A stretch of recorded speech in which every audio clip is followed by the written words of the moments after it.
Yeah, let's go. Okay, it's 6 o'clock and welcome everybody to our library building committee meeting. We'll call it to order. We are going right into old business with minutes So from moved. October 30th. Second. And Bob Ike is moving approval, seconded by Berman. Comments, corrections by anybody? Patrick, you're first. Yeah, okay, thank you. Let's get this. Joe, I just had two minor edits for you.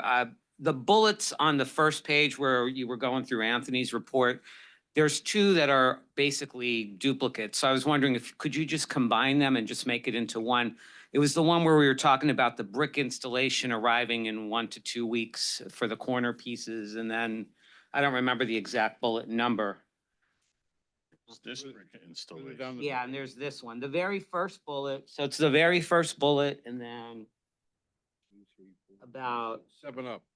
yeah, from the bottom, there's another one. So those two are almost saying the same thing. So could we just combine it and make it one? Followed his bullet items.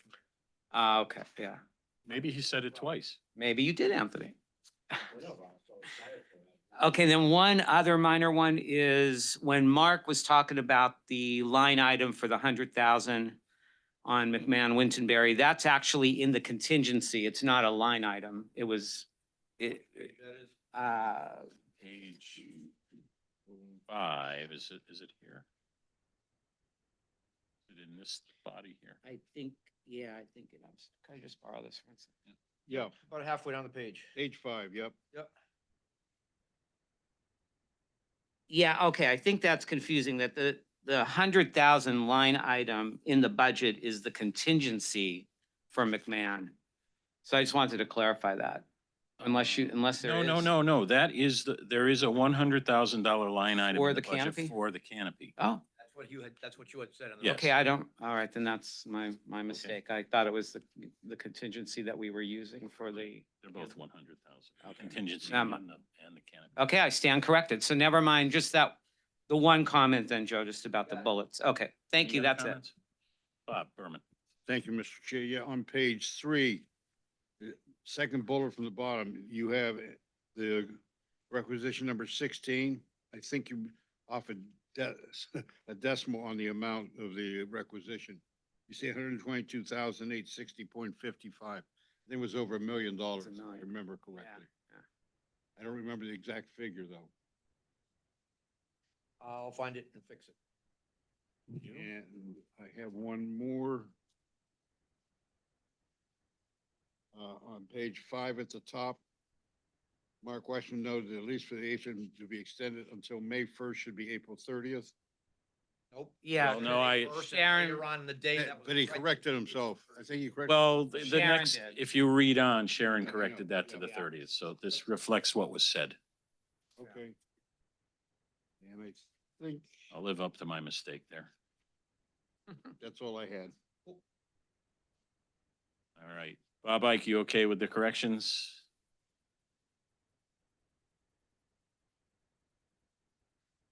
Yes, I am, Mr. Chairman. Thank you. Bob Berman, you good? Yep. Mark, I have a couple. Okay, Lois, I'm sorry. I'm not used to seeing you on the screen. Thanks. I'm sorry too. On page 3, under the COP 29, it's missing a word, the word from probably before the word impacted. LP is a just in case 30,000. And on page 6, the second bullet, Hang on, Lois. Just in case 30,848 budget for impacted soils from the utility work, yeah, okay? yeah. And then on page 6, the second bullet, I think it will read easier if you just take out everything, starting with the first question through the and add an about instead. Which bullet is that, Lois? Second bullet on page 6. Mackenzie? Second bullet that starts with Bob Berman, or the second one that says starts with Mackenzie? I have no idea, but it's got 2 references to questioned, and it just doesn't read very comfortably. What does it start with, Lois? Million builders. I don't have it in front of me. It's a million builders one. Oh, Millennium Builders. Somebody questioned it and then they questioned it again in the same sentence. I'm just trying to make it easier. Unanimously after a question by Patrick, question okay, I understand what you're saying. Okay. Okay, and then the third one is more of a content issue on page 7, bullet 2 in the architect's report. There were a couple people on the committee who asked questions, but the answers to those questions were not given. And I'm sure they were given in the meeting. One had to do with the status of the FF&E bids and the other with the DECD approval. And just, it would be helpful if we could include what the answer to those questions was in the meeting. Okay. You want that detail or you want me to not have the detail in it? I mean, it's up to you. I can put it in there. Yeah, I think yeah, please do. That's all I have.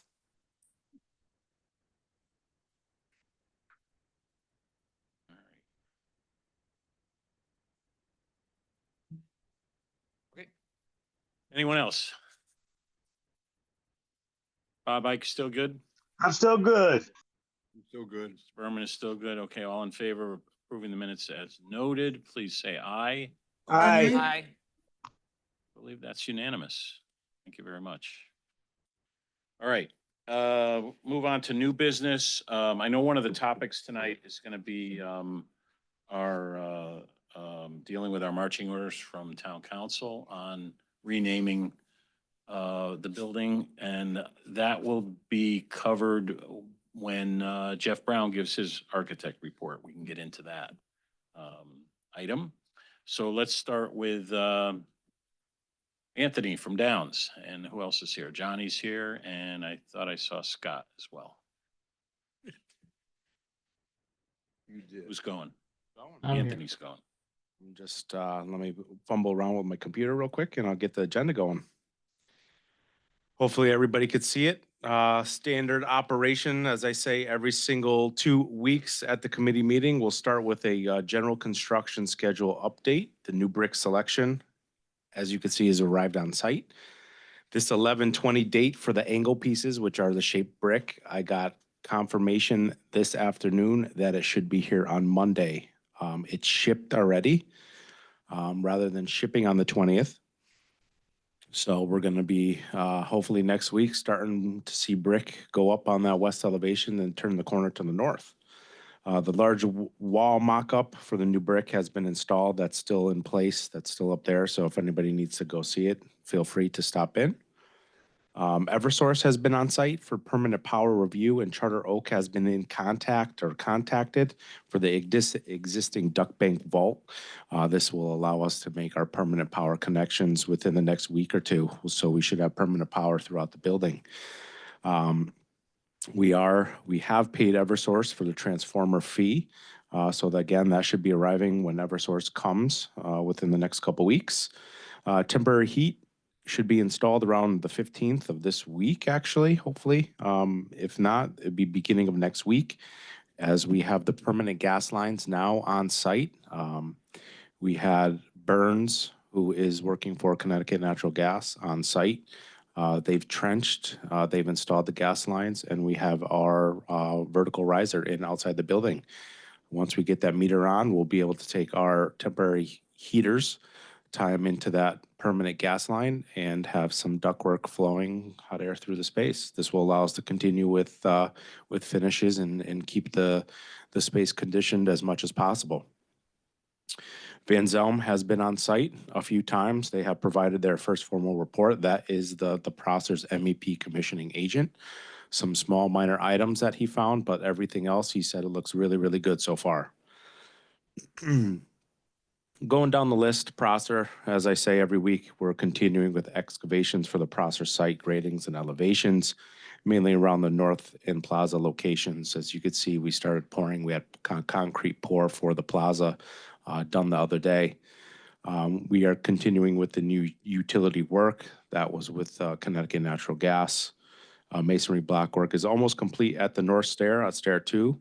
We did have our Miss Metal subcontractor stop by today and take some field measurements to get that going into fabrication.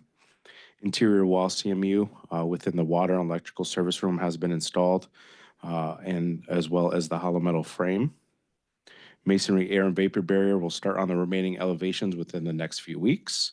Brick installation, I could change this now to start next week, not on 11/20, which is good news. Remaining roofing work at the mechanical area and low roof has been 100% completed. The only thing our roofer has left is the sheet metal work going around the building at the top.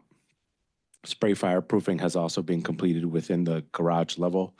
This will allow us to commence with our spray foam insulation on top of that. Interior wall layout framing has been completed on both second level and the main level. Drywall has also been substantially completed on the second level and at the main level. Interior taping drywall joints is about 95% complete on the second level, and we are starting to work our way down to the main level. Fire protection main pipelines and select branch lines are continuing to be installed. The entire garage has been completed. So if you guys do stop by the site, you could take a look at all the fire protection work that has been put in place. In-wall plumbing has been completed and inspected at the second level. The main level continues with some minor installations.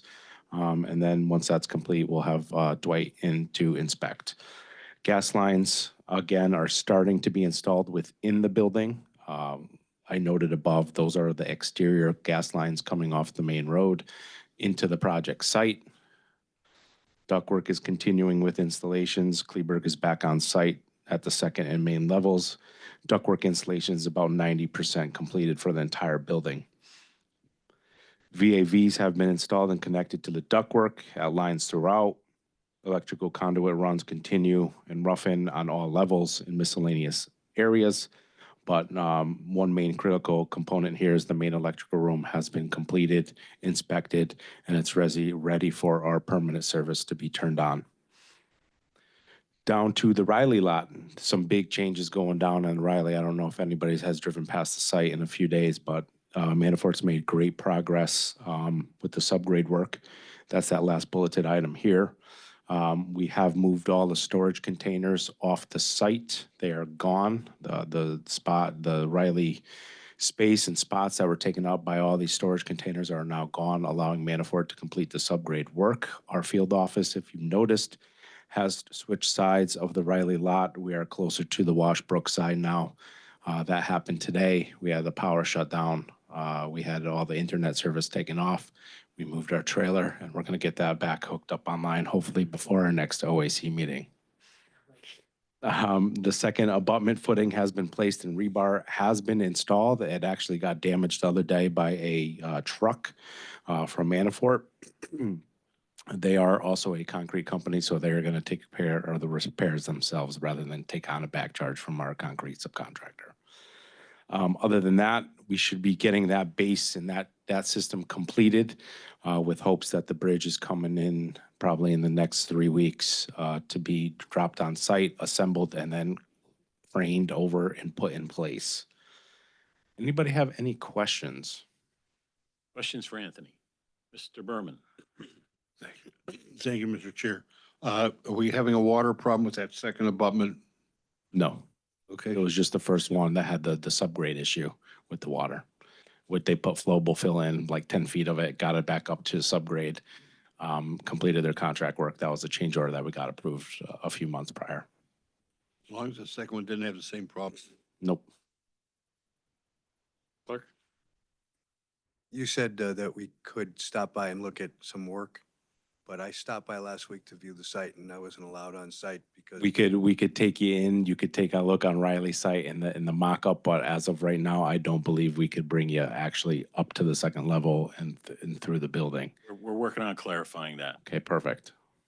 But anybody visit, report to the trailer. Right. Charter Oak on the first page, I don't know. Mhm.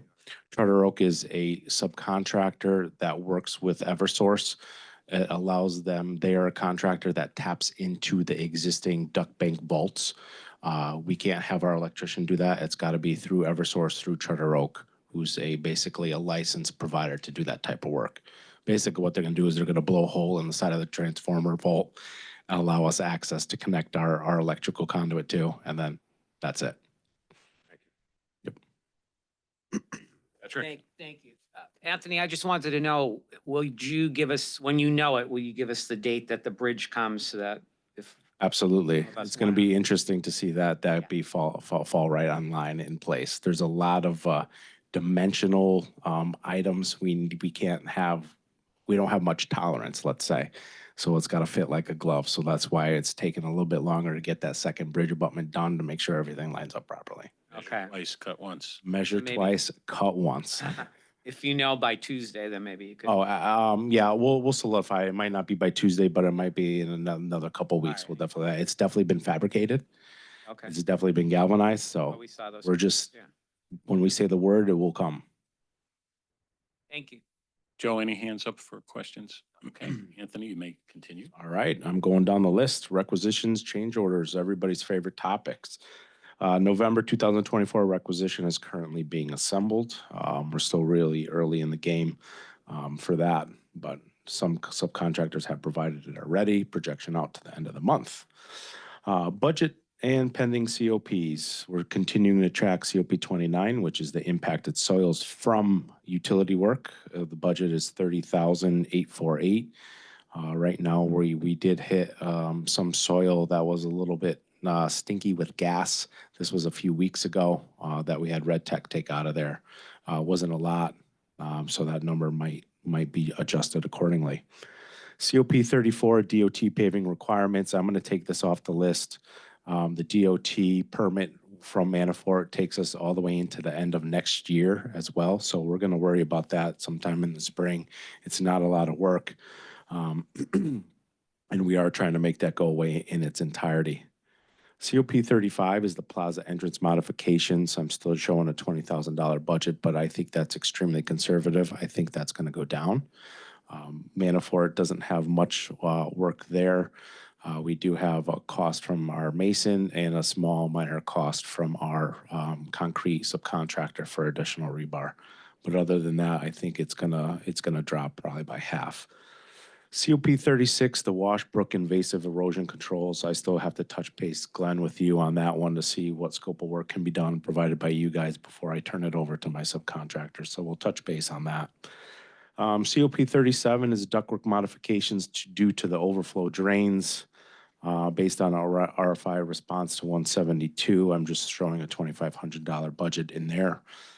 39 is the Eversource permanent power location and added requirements. Manafort is pricing that accordingly. I don't believe they're going to have much cost, if any cost at all, so they're looking into it. Originally, this cost, I believe, was a little bit higher, but there was a quasi box that now can be removed, and that was about a $6,000 item into that change order that now has gone away. But I am still showing a $10,000 budget item number for that. I'm trying to solidify final pricing from our electrical contractor. COP 42, which was the MDC required backflow preventer modifications, that is a hard cost. That is a true cost. I need to submit it to TSKP and RZ to take a look at that.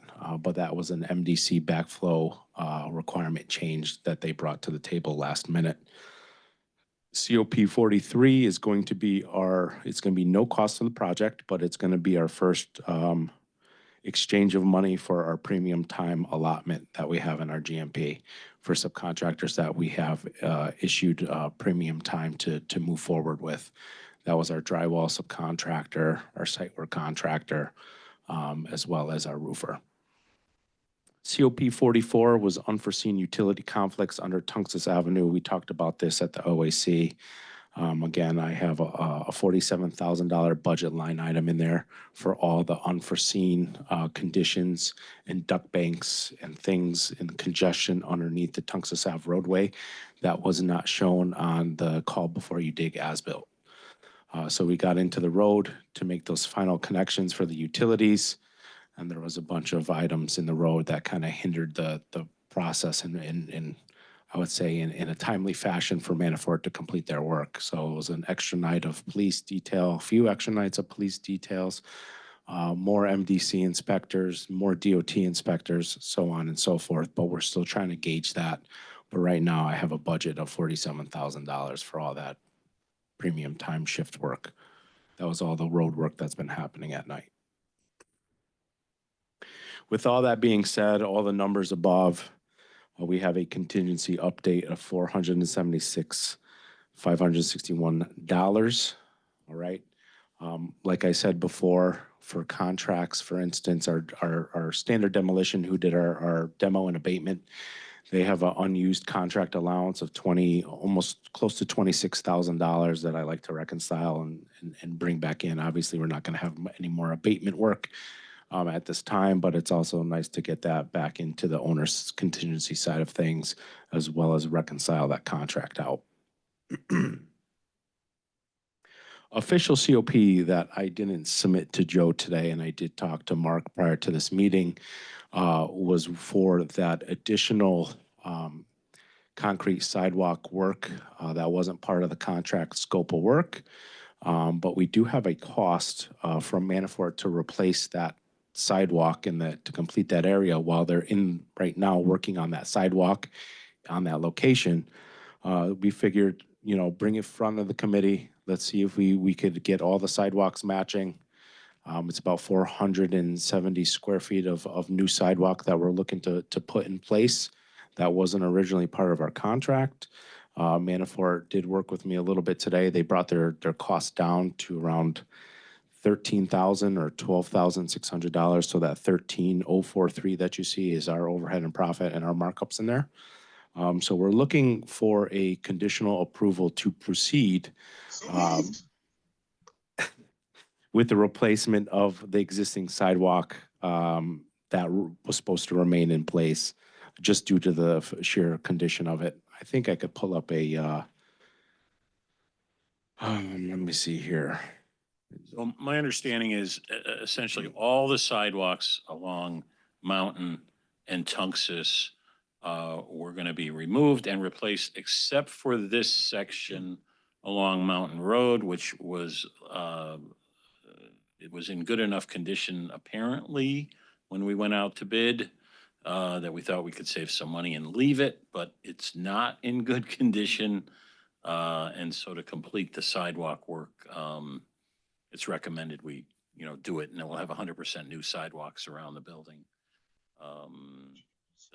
All the sidewalks was something like $70,000 or $80,000 worth of work. The remainder of it. Is that right? Yeah, that was correct, and that's just for the sidewalk itself. I mean, they still have, demolition of the existing sidewalks in a separate line item. But what I want to do is, I don't know. Drawing Yeah, to show. I'm gonna pull it up right now for everybody. I think it'll be a little bit easier for everybody to understand what we're looking with. All right, so everything here in this manila color, this tan color, is all new concrete sidewalk. Right, here you go, and then we have the cutoff here on Riley. But this area here in the yellow box was concrete sidewalk to remain. It's about 470 square feet. As you could see here, you have, it's deteriorated. I think while Manafort is in the process of installing the new concrete sidewalk, sorry for the rush on this, but they're in the area. We like to see if we could keep them, and while they're in the area, to save some cost to replace the sidewalk that was supposed to remain.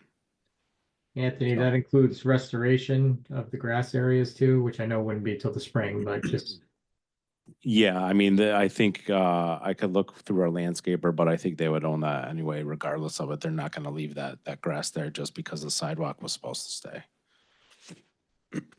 Okay, I'm just thinking because it wasn't Yep. disturbed, but yep. Yep. So that's what we're looking for, a not to exceed. So right now we do have kind of Jeff Brown from TSKP and Jeff Paricchio from Richter Segan looking at it as well. That's why I kind of put the caveat not to exceed that price, because it only could go down based on their input as well, what they find in the proposal. But while we have Manafort in that area, I like them to complete this work rather than having to pay for a remobilization in the spring or sometime, when, do it now while they're there, pretty much. We have a motion to approve COP number 45, So replace sidewalks not to exceed $13,043. I'll second it. Sorry, who made the motion? Bob Ike. Oh, Bob, Bob Ike. thank you. Of course. Berman. Should be familiar with that voice. Thank you. Seconded by Bob Berman. Discussion, questions? All right, all in favor of approving the motion, please say aye. Aye. Nays? I believe that was unanimous. Okay. Thank you, everybody. All right, let me pull up my agenda. We go to pictures. Mr. Berman. Thank you, Madam Chair. And the contingency of 476,561, Anthony, does that include the money for staying in the atrium through April? Scott, when you did the budget, right, for that, does that include that expenditure from the owner? To, Stay in the atrium, because I know last committee meeting, we were gonna split some monies. 76,800 would be from this contingency. This dropped like $200,000. yeah, well, there was a GMP that went through number 7. That was pretty large. So that was part of it. And pending change orders also affected it. Bob, I would have to look back on that because all I did was put a bill towards the atrium for $16,000. I don't think I put and I do recall that. I just don't think that was put in there yet. Okay, so that really is going to drop down to just under 400,000. Yeah, but let's take a Fine, look there. at it together in a separate meeting. That's to fine. see I if just there's wanted other to- things to pull from. I just wanted to point out that our contingency number keeps dropping. Yes, it does. I'm gonna try to replenish some of that back next committee meeting, I promise you. All right, bring your wallet. Now, you have photos for us? I do have photos for everybody. All righty, moving on, we'll go down the list. Johnny, thank you again for the fantastic photos and where we're looking at the drawing. All right, this is the Riley Lot subgrade preparation that you could see here. I'll see if I could zoom in for everybody. But they have started to bring the Riley Lot up to its new existence with the parking lot. All the subgrade work has been done, compacted, inspected through Tri-State. As you could see, you probably see a little bit more of it when you drive by, but it's really coming to fruition with the work done. Here you go. You could see that Manafort on the east side of the building, looking up Tungus Avenue. They have demoed and they have ripped out the existing concrete sidewalk in preparation for the new.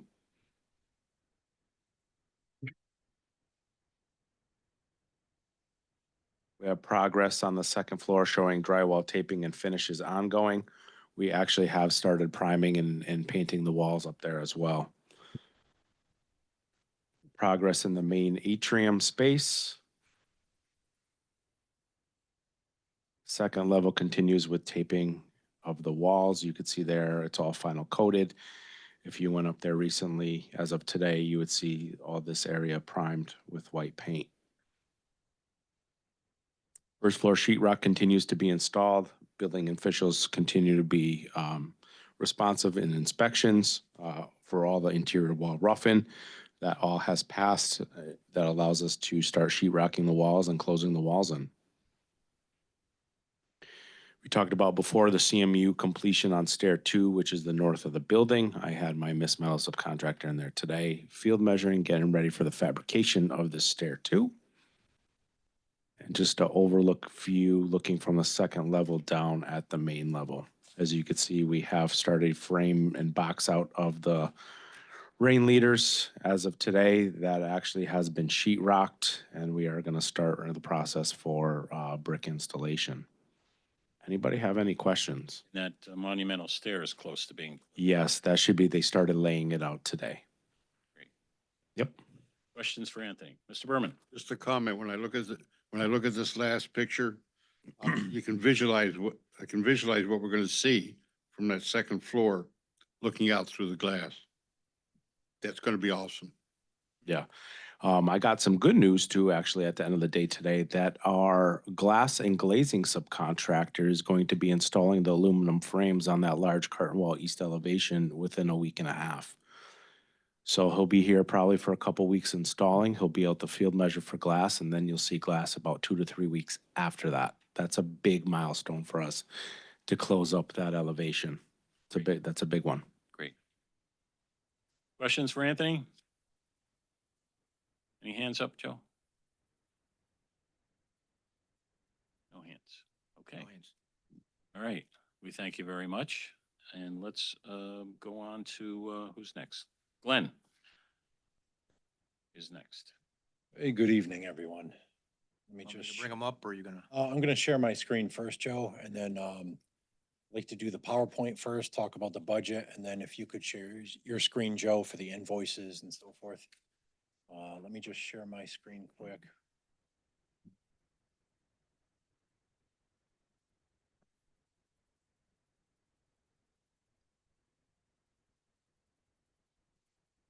All right, so I compiled a few pictures today.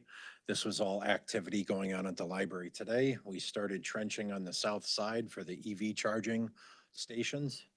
2-foot open trench was inspected and passed by the building official today. They laid their conduit. So you'll see on the plans here, they came out the south exit door and trenched all the way along the south parking lot. They stopped right here on the corner.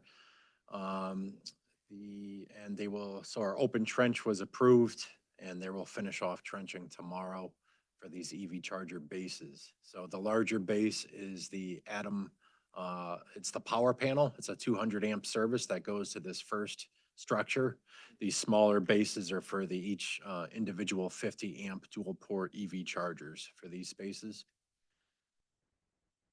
Up on the roof, we've got our Mitsubishi split high efficiency heat pump unit installed. This serves the teen space and east and west vestibule. They completed that pourable pitch pocket, which aligns with the warranty through Carlisle Roofing. This unit is up and running as we speak. Public Works was kind enough to do some more site clearing for us. So this first picture on the left is the south property line. This vegetation went all the way up to the sidewalk on Blue Hills before, so you would easily pass the library going northbound without even seeing it. So they opened that up significantly for us. The picture on the right is actually the corner of Blue Hills and Rockwell Avenue.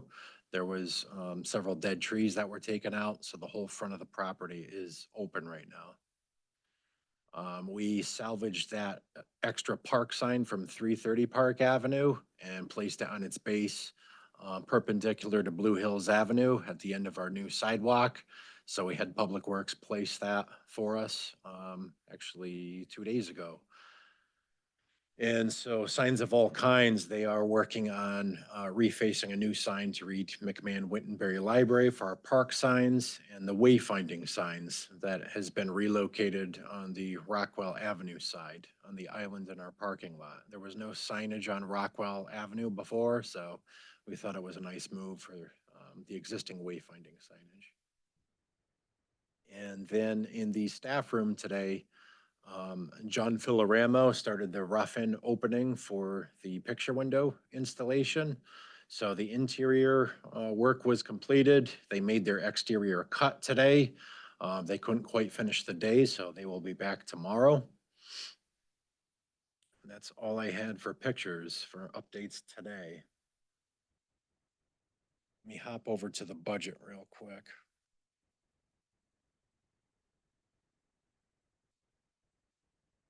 All right, so going down the line items, just as a side note, all the proposals, change order requests and everything have been populated into this spreadsheet. So all low bidders, change orders, everything is reflecting its current balance, which is good news.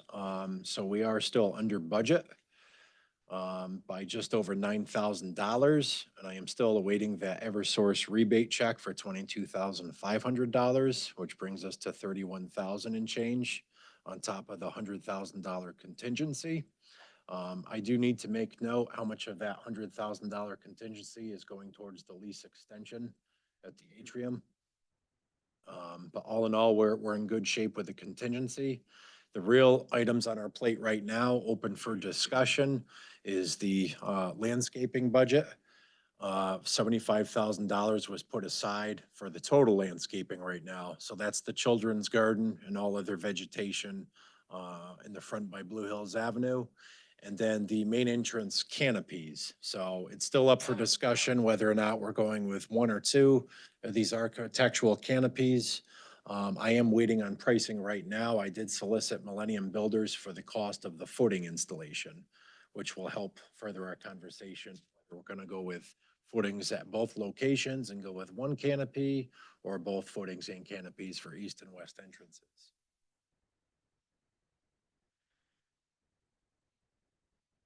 Mark, did you want any discussion now for these particular line items? Well, let's have, any questions, for Glenn. And I'll start with, I just want to make sure those signs, we're good with, planning and zoning, with our town planner on those signs. Yes, we're good on the location for the signs. Very good. Okay. Other questions for Glenn? Patrick? Thank you, Chair. So Glenn, I think you said earlier when you started that the change orders that we're going to look at today are already included in that budget? Correct. Okay, okay, Including the low bidder for the parking lot repaving, Forbes. okay. Everything So has that- been populated. That's all in there. Yes. Okay, and so the canopies though, since we just have a placeholder for them for the 100K because we don't know the exact Right. cost of the footers and, because I know the canopies were About 70,000, yeah, Correct.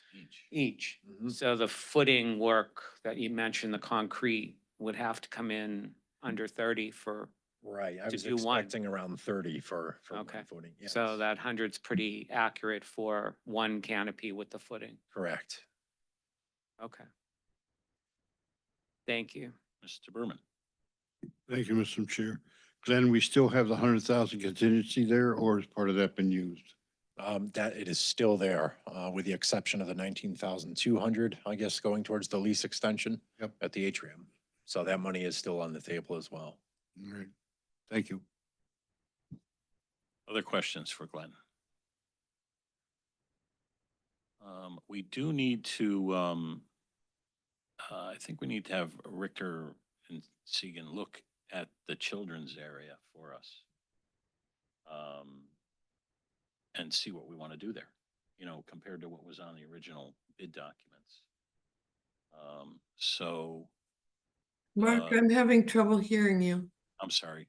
We need to have our landscape architect looked at the children's area.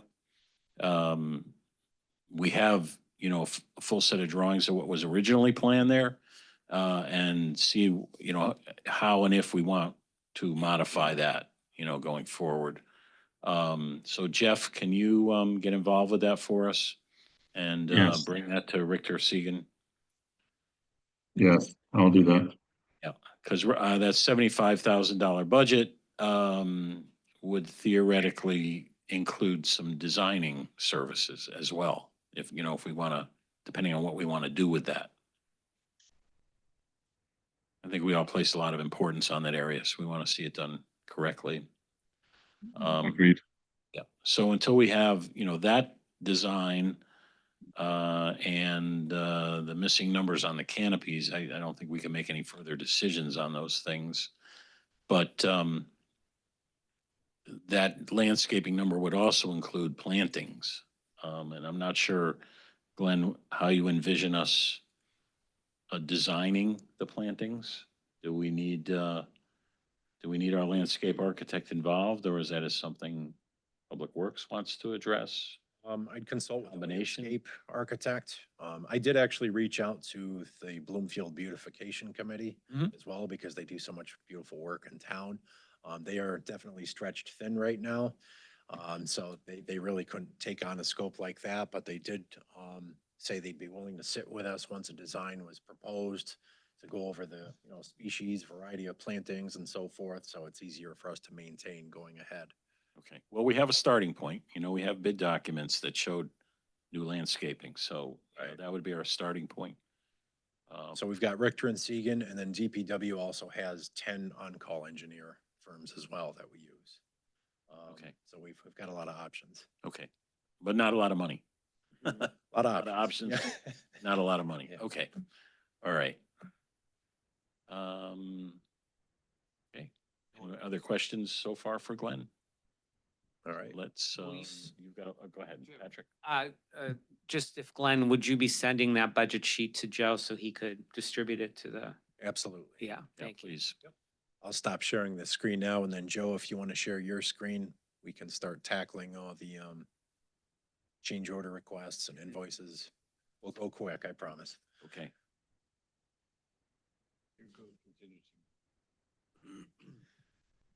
It's all factored in.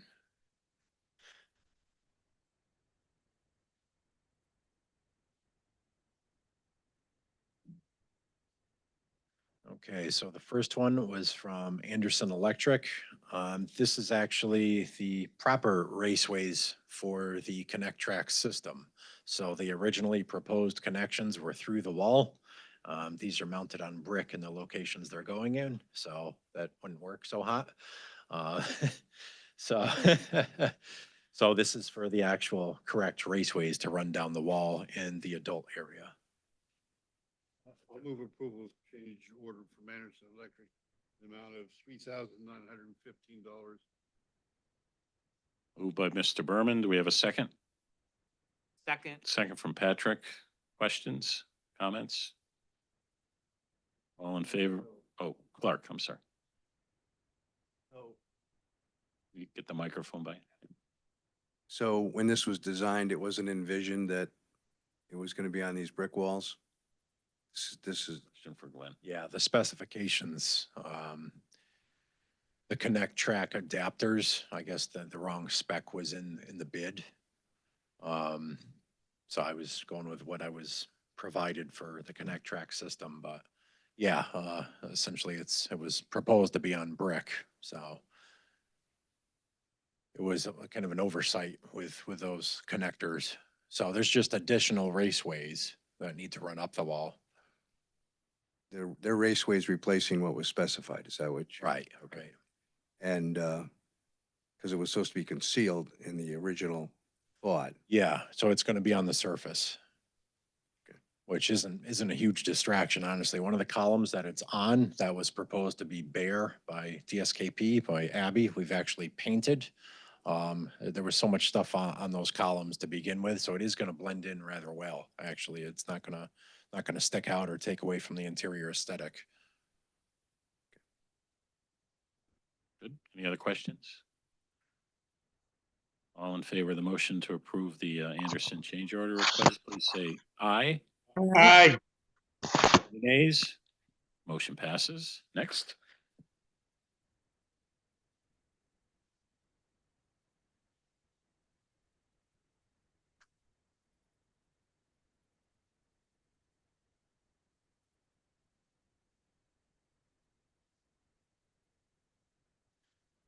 So the next change order request is again from Anderson Electric. This is in the amount of $2,471.35. This took place after a walkthrough with the fire marshal. We actually need to add 3 more smoke detectors, one in the children's area, one on the high ceilings in the south area, and another in the north area at the 14-foot, 6-inch ceiling level. And an additional exit sign is needing to be installed at the south exit door. So moved. Moved by Mr. Ike, seconded by Mr. Berman. Trying to find it in my packet. Here. On my phone, though. It's one in line. No, it's for fire alarms and smoke detectors, so it would be 2,471.30. It's Mark. number 22442. Oh, okay, that's, 2442. okay, sorry, I have it. Thank you very much. Any other questions? All in favor of the motion, please say, oh, Clark, sorry. You gotta, Honey come lately. bring a flag. On the Prosser project, we have the engineers and stuff reviewing this. How is this being reviewed for validity, fairness? as far as fairness. Yeah, I mean, how do we know these numbers are fair? Yeah. And how else to say it?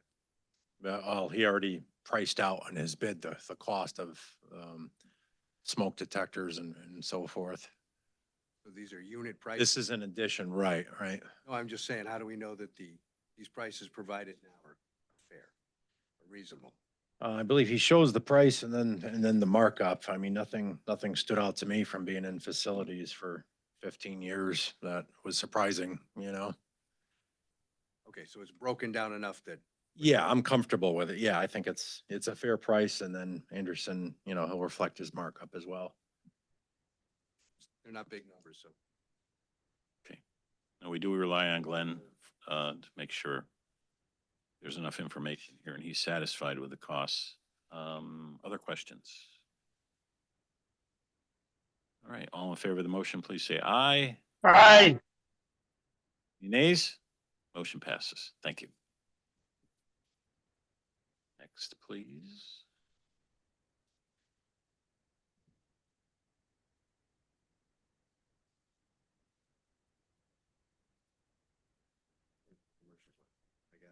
All right, commercial flooring concepts. This change order request is in the amount of $2,560. Originally, we were going to liquid level the entire adult reading area. Liquid level to pour up to 5/8 of an inch to be flush with a connect track system.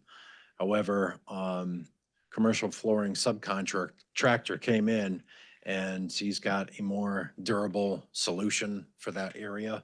I actually brought the material with me.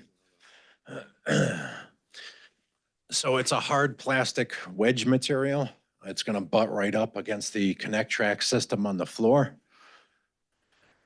This is what it looks like. So once it's down flush against the raceways on the floor, it's gonna come up just high enough to go underneath the carpet, account for the pile of the carpeting, which will come flush 5/8 of an inch. And then they're gonna feather that tapered section out with liquid leveling compound to a nice fine feather finish.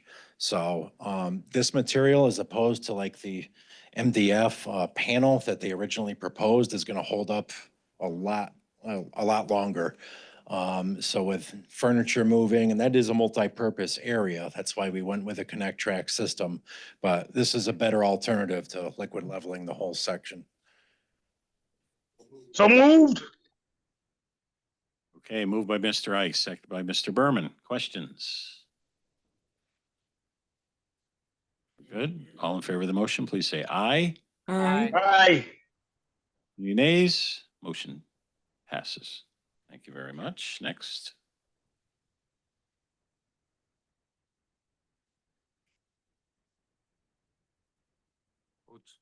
Yeah, and so next we have Imperial Dade. So it's been quite a few months since we ordered cleaning supplies for the atrium complex.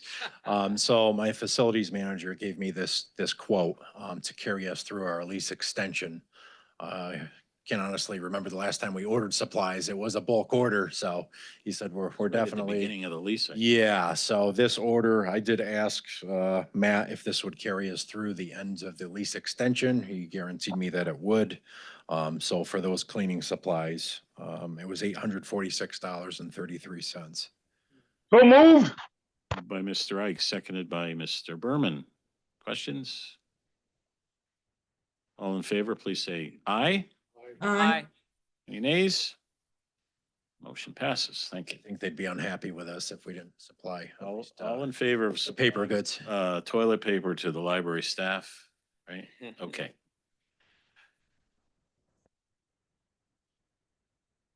Okay, I've got Forbes Asphalt. So this was the price for repaving the parking lot, tearing out all the existing asphalt and the 770 linear feet of curbing. So this is a class 2 mix. So overall, it's a 3-inch. We have an 1.5 class 1.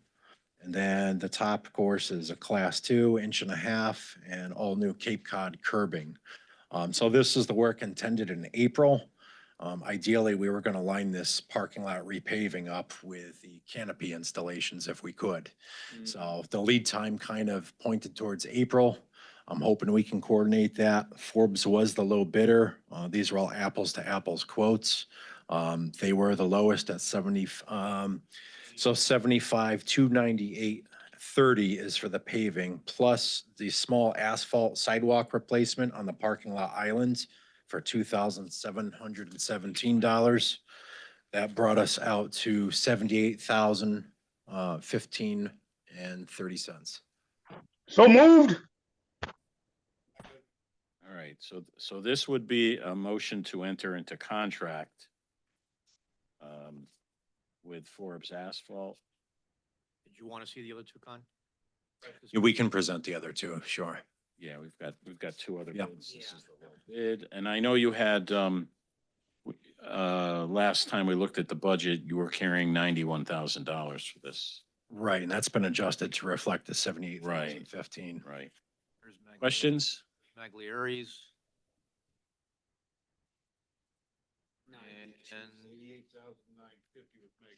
And there's Mathers. 92. Correct. Questions? Patrick? Yes, sir. Thank you, Chair. I just had one question, Glenn, on the our first one that we went over, the Forbes. Could you just explain, I mean, the library asphalt sidewalk, what, is that a sidewalk you walk on or? Yep, and it's, so it's crossing that center island in the parking lot. And so I think on the second page of Forbes' proposal, they show in red the identified parking lot. Yeah, So it's that I-shaped center island. That's that small section of sidewalk. It's on the south side where they still show the oak tree. okay. So that has been compromised by that oak tree. We did remove that. It was tagged and removed. We're pulling that stump. But why couldn't they use concrete? I mean, instead of asphalt? It's asphalt Would- now? It's asphalt now. Oh. Yeah. It's such a Patrick, small you wanna spend section. More money? Well, how much more would that be? I mean, is it a lot more or It's such a small section. Yeah. It's not, it's not worth it? And It's will not. people, is it gonna get a lot of traffic or? And it's not by the entrance, right? No, it's not Okay, by the okay, then I entrance. guess I'm okay with it. Nope. I mean, I'm having a hard time with the picture because it's, it's so small. I mean, yeah, so it's, You want to see it bigger? yep, it's right on the other side, almost where that car is parked on the south Oh, side, okay. so that, yeah, That's the problem with using your phone. I know, but I didn't print off all this Yeah, for those stuff. of you who aren't here, Patrick's trying to see it on his phone. Right. I'm saving paper. Right. Okay, I'm good. I'm good. Other questions? Thanks. All in favor of the motion, please say aye. Aye. Aye. Any nays? Motion passes. Thank you very much. Next. My pile of papers is still pretty big here. Yeah, right.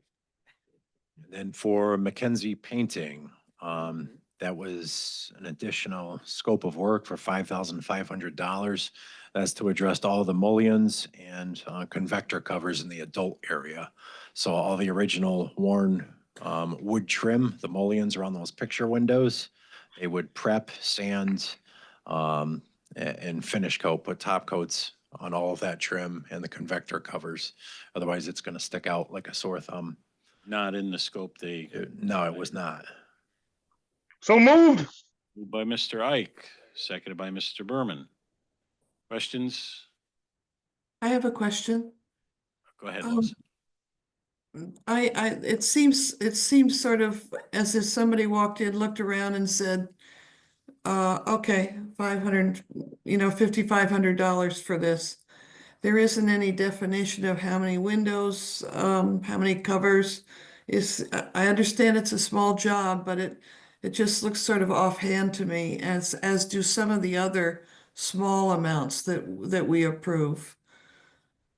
I can have them elaborate on this proposal if you'd like. We can table it for now and then, yeah, that's up to you. I mean, I can, Well, Glenn, like I said, we're relying on you to feel comfortable with these numbers. And so if you can just show us what, it's a lot of Basis labor. of that Quite is- honestly, the prep work it's mostly, it's labor. It's a lot of just manual labor to prep and sand and finish. Yeah. Yeah, Lois, if you want to table it, please, I just, it's a point that I try to make routinely. I'm not gonna pick one particular invoice, but I think we need definition of what's happened because we're responsible to the public. And I get that Glenn does this all the time. It also seems sort of familiar when people walk into our yard and say, oh yeah, take those 3 trees down, maybe another couple, and it'll be so many thousands of dollars. They know what they're doing, but I don't have the detail of what they plan to do. I can try and have them estimate the hours for this job, if that's helpful, just to break down the labor rate. I mean, That would be helpful. yeah, Thank you. material and Labor. labor. Yeah. Material and Labor would be Okay. helpful. Yeah, not a problem. And we know you've looked at that as well. So, so Lois just made a motion to table this. As moved. seconded by, or Patrick did. Yeah. And seconded by, No, I'll second it. all right, If seconded Patrick by made the Lois. motion. All in favor of tabling the Mackenzie Painting Company invoice, please say aye. Aye. Okay, it is tabled. Moving on.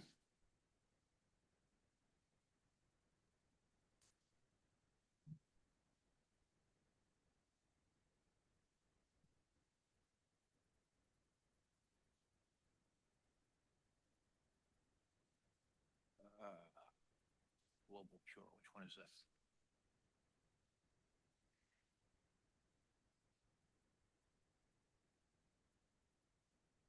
So I had Global Pure next. Was that for the Zono machine, Joe? Oh, yeah, there's about 3 of these. And so, Elizabeth, Chris, or Allison, if you'd want to speak, on the Zono machine, that would be helpful.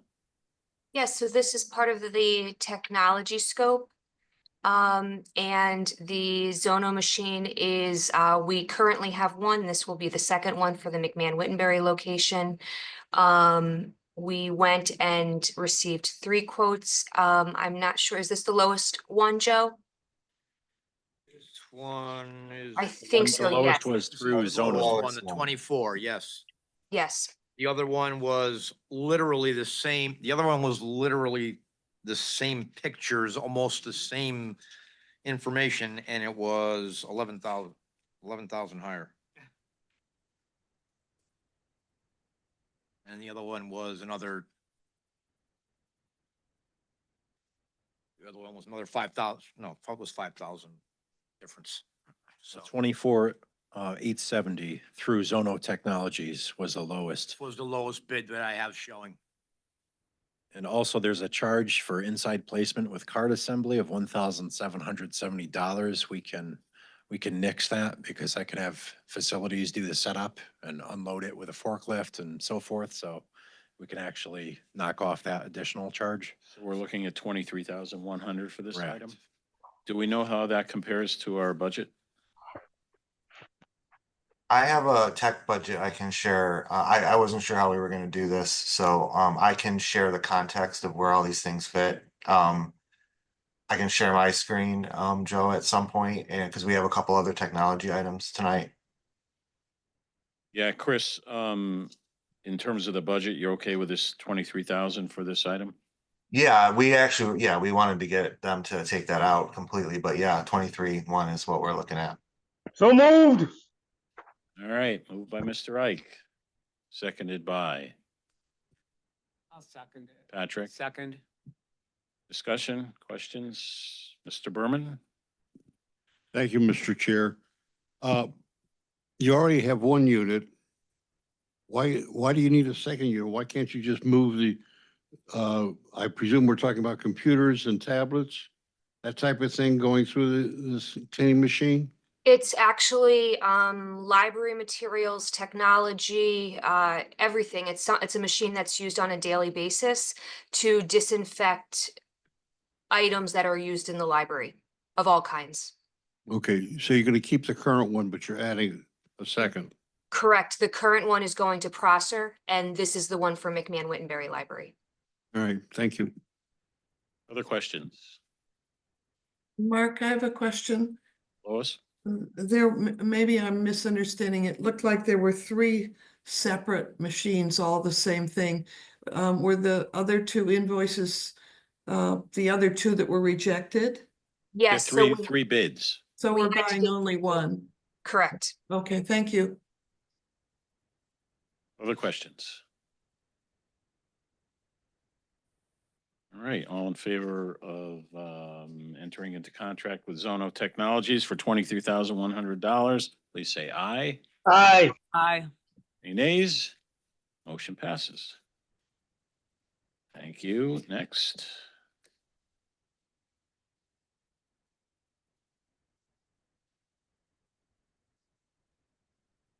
Just to elaborate on Lois's question, we included all three bids in this, in the packet that went out when Joe sent it out. So the other two bids we don't need to look at. That was the lowest bid. Yeah, all the rest. of Yeah, them were thank in the you. back. Yeah, similar to the paving. That was the lowest one, which was why I brought it up. Appreciate that. All right, the next one is from Stafford Mechanical Services. This proposal is to modify the ductwork in several areas. Since we're renovating the vestibule areas, we've got to blank off the supply grills. We've got those new evaporative wall hung units that are conditioning that space now, and several other areas, the teen space, adult room, children's area. We're running a flex duct to a 2x2 four-way supply grill in those areas. So these are all the final modifications to go along with the new ceiling grid. So everything's buttoned up and is functioning properly. So we actually shut off capped off two supply ducts to increase the volume in the adult area, which is going to serve the public a little better. It was kind of an odd setup. So just outside the staff room and outside the staff lounge, there were supply grills, and then within 2 feet, there was additional supply grill. It didn't make any sense for the volume. So we're able to push more air volume out into the adult reading area now as well. So moved. Moved by Mr. Ike, Second. second by Mr. Berman. Questions? All in favor of the motion, please say aye. Aye. Aye. Any nays? Motion passes. Thank you. Next. All right. You want to go through your invoices? Whatever order, sure, we can do that. Yeah, you're on a roll. Losing track. I got a big stack over here. Oscar's abatement. Do you have that one, Joe? Yep.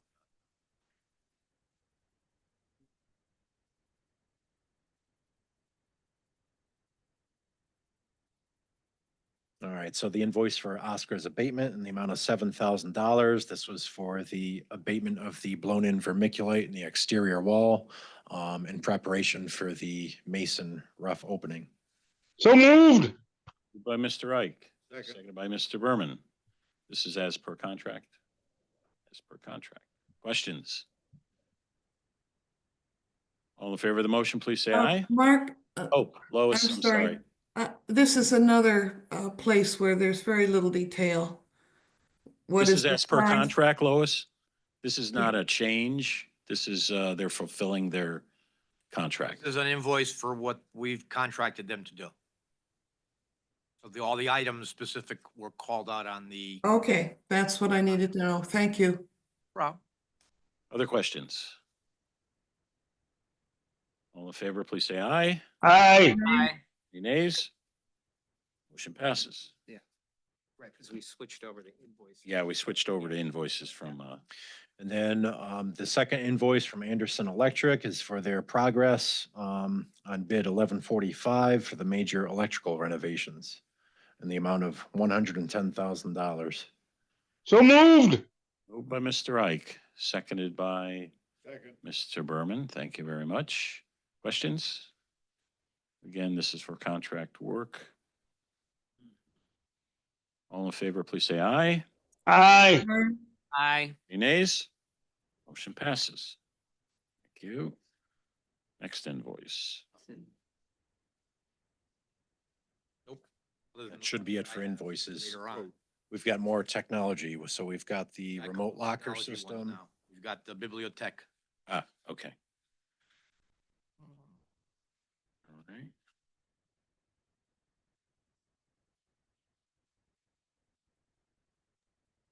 Glenn, are you presenting these? So I'll have the library staff speak on the remote locker system and the quote from CDW along with Dell. I just want to add in, on the Biblioteca quote you're looking at here, this is, the actual quote, their packet's quite extensive and the actual quote that they gave us is on page 11. So I just sort of summarized it because we also received, I put a donation, but it was actually a Doncaster grant of $5,000 for this. And so we're deducting that from the total. I see a total of $23,361. Is that correct? That's correct. That's what we would need from project funds. Okay. And this item is in the technology list, Yes. part of the, and we're good budget wise? Yep, these numbers were all plugged into the budget. Okay. So moved. Moved by Mr. Ike, seconded by Mr. Berman. Question, Mr. Berman? Yes, I do. The $5,000 from Doncaster, we can't consider that unless council approves it.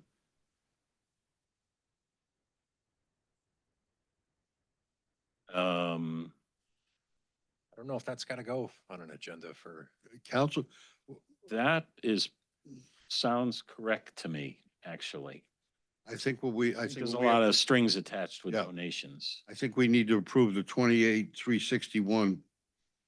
If we're gonna approve this item, but I don't think we can go with the 23,361 because the only people who can add to what can be spent on this project is town council. And this actually is adding another $5,000 to expenses and to the amount of money available. So I'm not sure we can do that.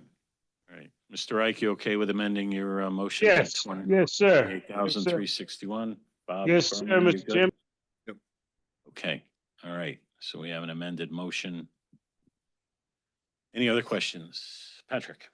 Thank you, Mr. Chair. So my question would be, what's the follow-up on this? Do we take this does this get put on the agenda for town council or does it go to a subcommittee? Where does this go? Mr. Berman? I don't know whether we want to approach, I would be hesitant to approach council to add another $5,000 to this budget. I don't, even though it's money coming in, I would strongly recommend the library staff keep that money available for things that are not within the purview of the project. Something else you may need. It does not fall within the purview of the project. So that gives you another $5,000 outside of the project to use it. Unless Doncaster puts some specifications on their donation. I don't know the answer. Yeah, we can let you get back to us if, you know, what you want to do with that 5,000, including nothing to do with this project. Confirmed. I will say the good news, if we go over the tech budget at the end here, we saved a bit of money on a few different items, including PCs and from what we estimated. So we actually have more than 5,000 extra in the check budget after everything anyway. So we could cover this in Glenn's original number. Great. Okay. Other questions? All in favor of the motion, please say aye. Aye. Aye. Any nays? Motion passes. Thank you very much. Next tech item, right? So this is everything we're trying to buy as much as possible on state contract. So this is CDWG, which is for government. That's all state contract on these items. These are just our peripherals. We are reusing where we can, but we do need some new receipt printers. We need some more barcode scanners. We need some a new printer. So that's what these items are. So moved. Moved by Mr. Ike, seconded by Second. Mr. Berman. Thank you very much. Questions? All in favor, please say aye. Aye. Aye. Aye. Any nays? Motion passes. Thank you. And we have another tech item, right? Yeah, we have the Dell. Yeah, and this one, we were working with IT, with the IT director, Warren Plummer. We got some pretty good state contract pricing. The specs ended up hitting where we wanted at a lower cost than we thought. So there's 14 PCs here. They're all-in-one optiplexes. Most of these are for the public. There's a couple for the staff service desk. And as I said, I'll share my tech budget at the end here and we can just, so you could see where this fits in, but we're ended up quite a bit under, almost 4,000 under what we had estimated once we had the contract pricing. Great. Thank you, Chris. So moved. Moved by Mr. Ike. Second. By Mr. Berman. Any other questions? Mr. Berman? Yes, let me go find it. I had. Yeah, okay. I know they have included pro support next business day on-site 3 years worth. They don't have a dollar figure on that. I don't know. Can we pay for that on the project? Standard in the price of the, that comes with it. It can be included in the project without a problem? Because it's included in the price of the units. Okay. I already talked with Warren about that. Okay. I just want to make sure Thank you. we're clear on that. Yeah, Thank you. no, that's why I wanted to talk to Warren about it. So. All right. Thank you, everybody, for doing your homework. Any other questions? All in favor of the motion, please say aye. Aye. Aye. Any nays? Motion passes. Right. Mark, do you want to go over more with the tech budget right now or? Yeah, if you can briefly just tell us where you're at, that'd be great. Yeah, Joe, can I share my screen? All yours. All right. All right, so how this stuff fits in, everything in green is what we're gonna go on tonight, so, that's great news, and you can see our estimate on those Dells. I had two lines here because we were gonna let spec lower on two of the machines that have a more, single use type of function. But after talking over with IT, it's good to have all same machines when we need to swap things out. So we're getting 14, and you can see the difference with the estimate. So we saved 4,327 there from what we estimated. The things in orange are what we still need to purchase, though I think I'm gonna possibly get some of these docks for free from IT.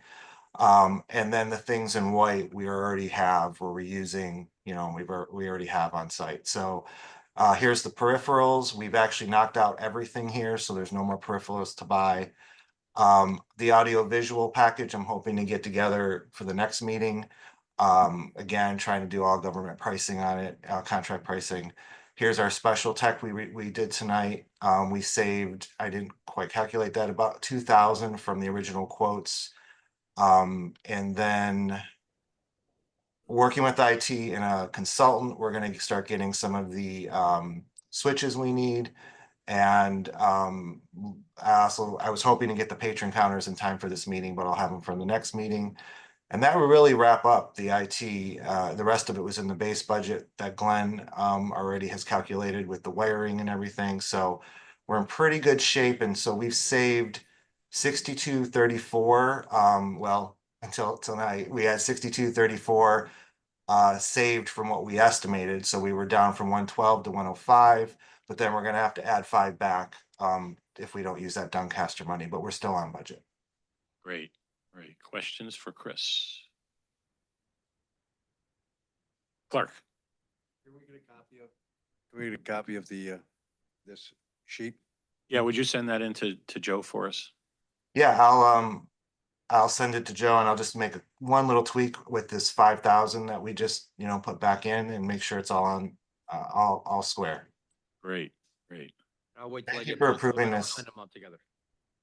No, thank you for all the hard work. We're looking so forward. I mean, things are moving so fast over there. Every time I go to McMahon, probably once a week now, and I'm amazed at how quickly Glenn's doing a great job. And we're just excited. It's like it's becoming real now. We're getting We're in this. the home run, a home, it's great. It's great. Thank you, Chris. Okay, let us go on. Glenn, you're good? Yeah, I think that's Good. it, right, Joe? That covers it. Any other questions on McMahon? Mark, I just wanted to say one more Yep. thing about McMahon as well. Sure. Thank you to the Library Building Committee for working with us all on this. And I just wanted to point out for the committee that this locker system is essentially going to be a new amazing perk at the McMahon Wittenberry location. Essentially, library staff will have or our public will have 24/7 access to picking up library materials in those lockers, and they will be easy to use. And it's something that a lot of our local library systems around the state have. You can go view it for yourself. The West Hartford Bishop's Corner location has it. Simsbury Public Library has it. Hartford Public Library. So again, it's really something to share with our public as we amp up the excitement over McMahon Wittenberry Library reopening. That's great. That's great. We rely on you to be state of the art. So that's wonderful. Anything else on McMahon? Okay, let's move to Jeff at TSKP. Thank you, everybody. Let me see if I can share my screen. And while I set this up, let's see here.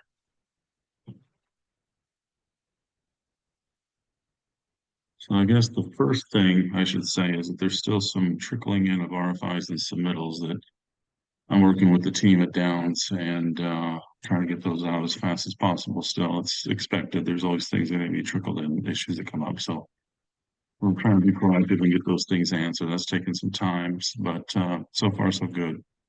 We'll wait, and I would like to ask Joe at the end to give us an update on the DECD and the DOD regarding the FF&E, because I asked Jeanette for the update on that, and she said that Joe's going to have more information. So I'll turn that over to him as soon as I get done here. Mark had sent me an email we discussed at the last building committee meeting, the renaming of the library to the Joseph M. Suggs Junior Public Library. So what I have done is put together this PowerPoint quickly to just show generally where the signage is on the building. So things that are highlighted in yellow, there's 3 elements here on the actual building. The lower one you see to the underground parking garage to the library, there's signage there. To the north side at the top of your screen there, at the top of that parking garage under the library is another strip of yellow, which is signage. And then in the right side there, the plaza with the rotated plaza wall, there's a yellow rectangle in there where we have that lighted box signage that we discussed last time. Now to the left, which would be to the west of the property, is the Riley site. The signage typically in that area, nothing specifically saying Prosser Library, but there is signage there for handicap accessible parking, charging stations, a stop sign, things like that. So just a general overlook of where the signage is on the site and the building. So let's start at the south elevation.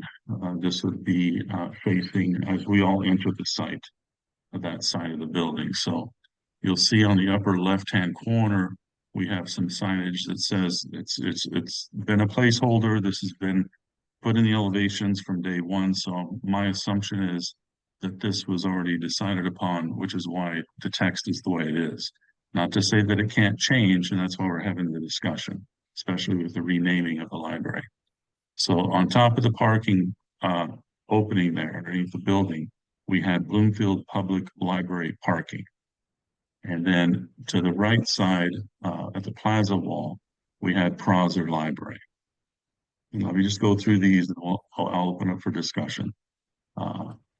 So the north side, which would be the side towards the church, when you come in on the back side of the building there off of that main road.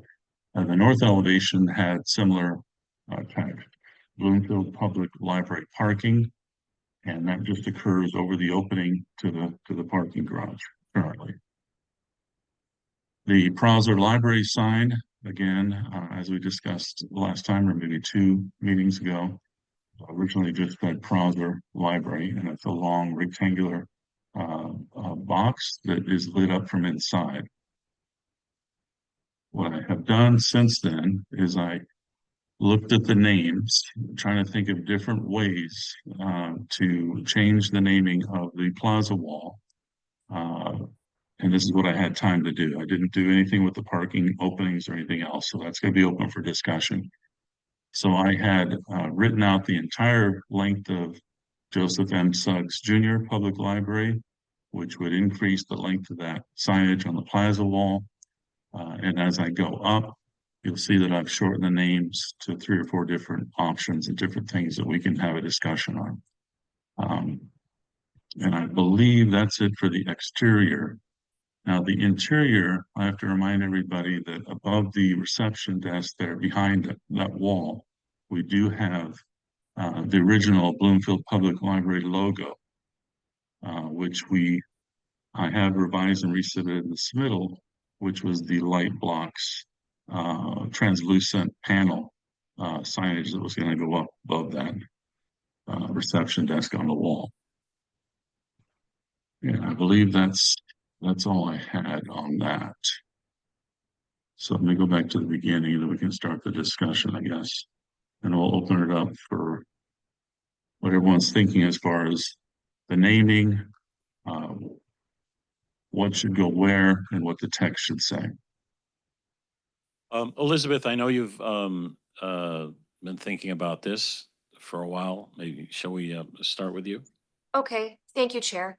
And thank you, Jeff. We too are highly interested in the presentation of the library's title for a variety of reasons. The library staff continue to think through this, and there's many layers to this name change that we continue to identify beyond cost. One of the major issues up front concerns best practices and social justice issues. Best practice in response to social justice issues dictate that the library name be easily identifiable, recognizable, and marketable. A name that includes periods, commas, and multiple words isn't exactly that.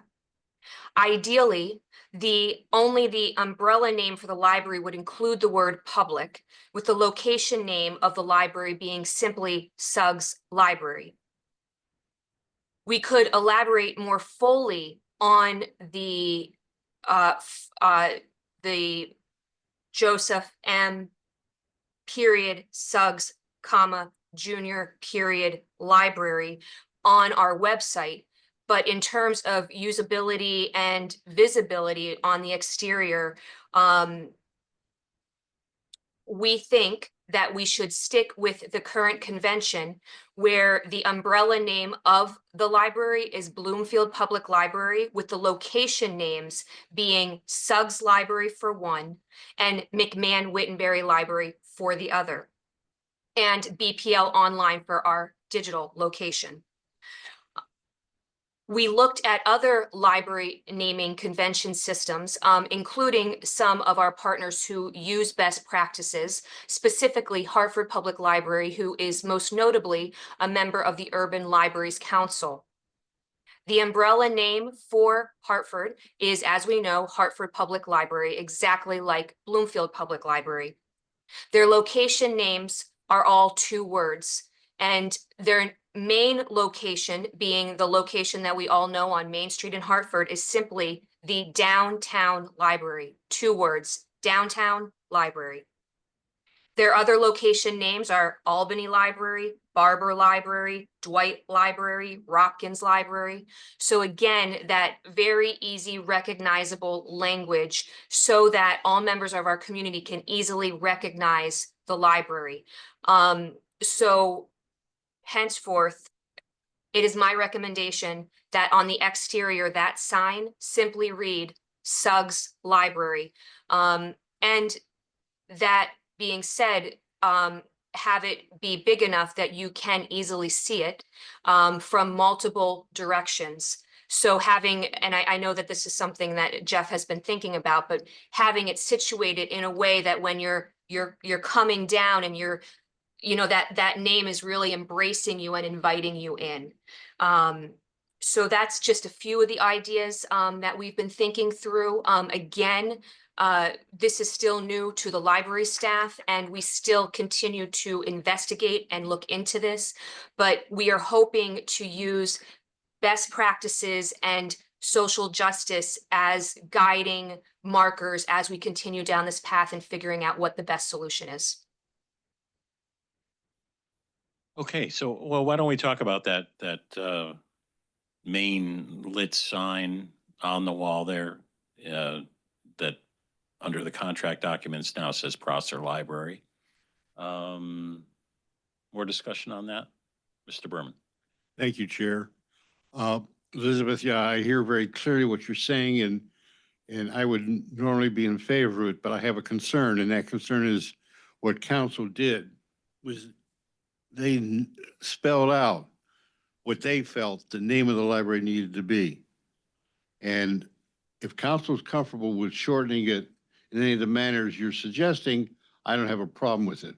But my concern is that I do not want us to start to take a position that council says, wait a minute, that's not what we told you we wanted.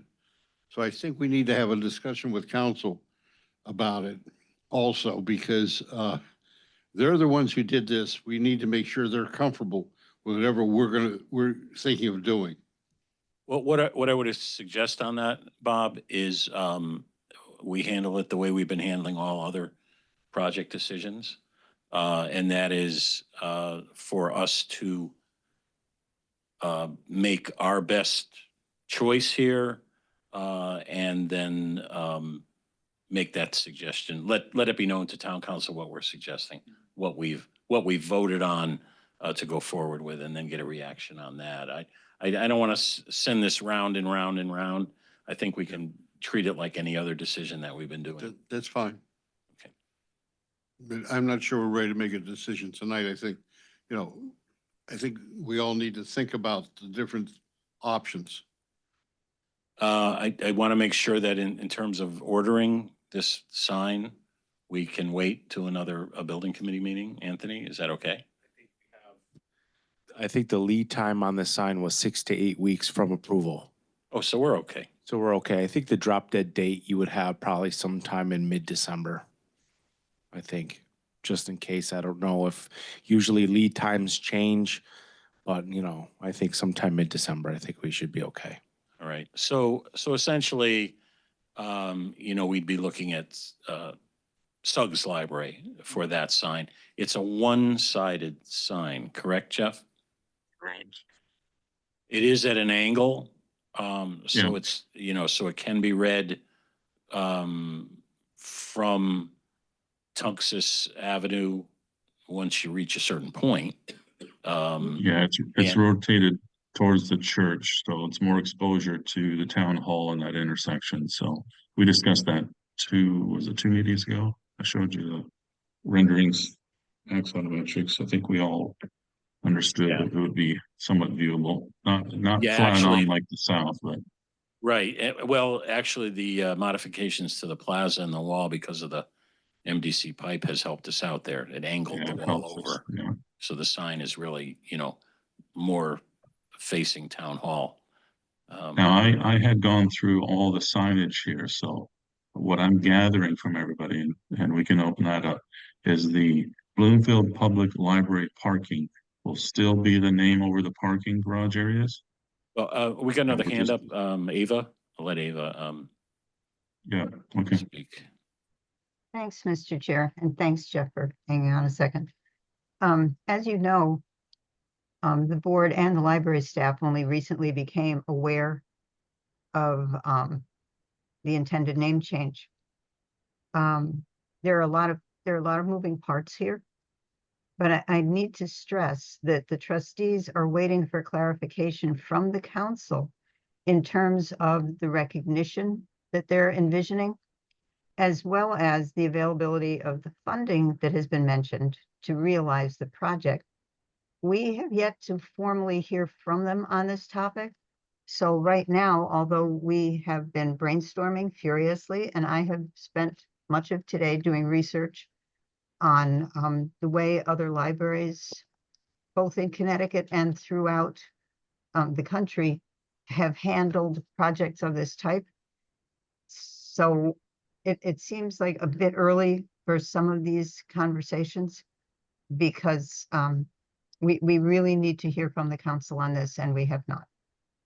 Well, Thanks. Ava, my understanding is that they're waiting on us to make recommendations